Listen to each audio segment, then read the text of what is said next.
Good morning, everyone. So I'm listening to this book, right? And it asks the question, what did you get from your childhood that you brought into your working life, right? So I started thinking, first thing I thought was my work ethics. So I got that from my dad. And then the other thing popped up. So um, my dad used to make um, uh, wooden planks because he was just a small builder at one time. And we'd be doing siding, right? So one day he tells me, he says, you need to get up there and start helping those guys. And I told my dad, no, it's going to break. It's going to bust. Because no, it doesn't. Just get up there. And just before I actually got up there, it broke in the center and fell to the ground. I knew it was going to break. So all throughout my career, I've had different jobs.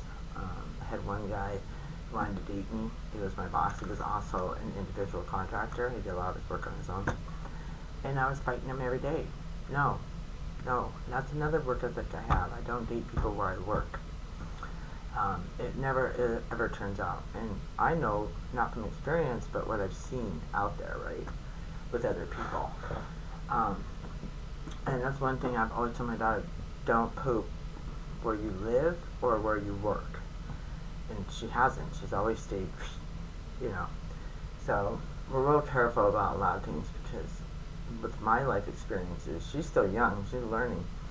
But with my life experiences, I'm ahead of that game. I try to be ahead of it as much as possible. Um, and then rejection for me has been like throughout my life, right? But I've learned just to deal with it and keep moving. And some people say rejection is a gift from God, but because that way you know who your friends are and who they are not. But for me, I really took it personal because I only offered good, you know, and I didn't like that. But through those rejections, I learned a little more about me each day, you know, each time. But one of those rejections, I truly loved this person, and he gaslighted me. He used Stockholm. And I just couldn't wrap my mind around it. This person would literally say, he would call my daughter, and he'd go, she's acting up. And my daughter would go, what are you talking about? You know, and why is he calling her? I can't tell you how many people would call my daughter to complain about me to her. It is unbelievable. Everybody I ever dated. And I'm like, why are you people calling my daughter? Why aren't you speaking to me? You know? And my daughter thinks the same thing. She goes, what, these people think I'm your mother? I'm like, yeah, it's going to be starting to look like that, right? So she would make false accusations. And one day, he did it again to me. He came over to the house. He was thinking about moving in. And it was the house that we were supposed to have together, right? And he started making accusations. I had 6 beers, and he was making all these accusations. I told him to leave and never come back again, ever. And he didn't.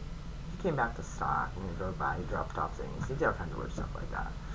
But it was like, because every time he thought he was losing my energy, he would pop back in. But not to me personally, but just so I would remember him. That is very toxic, you know. And it was hurtful because there was a lot of things that needed to be said, but he was not a man, he was a coward. He would never speak to me face to face about anything. But he'd call my daughter, and he'd tell all his neighbors, and who knows what, but nobody asked why except for my daughter, because she knows, right? So when you got somebody in your ear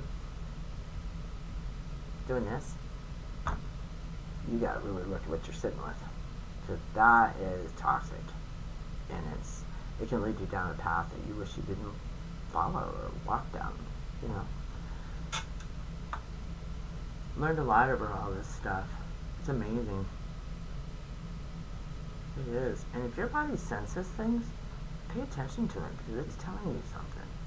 You know, I'm still having that trust issue, so mine's kind of on that. You know, I'm like this. I'm in the middle. I'm focused right down the middle. Sorry about my camera. I must be off. Yeah. So I'm staying neutral. That's You know, actions means everything. Words mean. I mean, people say a lot of words. They talk all the time. Blah blah blah blah blah. But that's not what we should be looking at. We should be looking at the actions of that person, how they carry their lives, what they're doing in their own time. You know, are they on the phone gabbing about somebody? Are they not taking care of their own household? You know, just things like that. Just pay attention. Your body tells you everything. And, you know, and it's a good thing to have because without this, if you have anything in you, you walk around shallow. Hollow. I think that's what they call it, hollow. No shell, right? You have a shell, but, well, no, you don't have a shell either. It's done. Alright, peace out. God bless.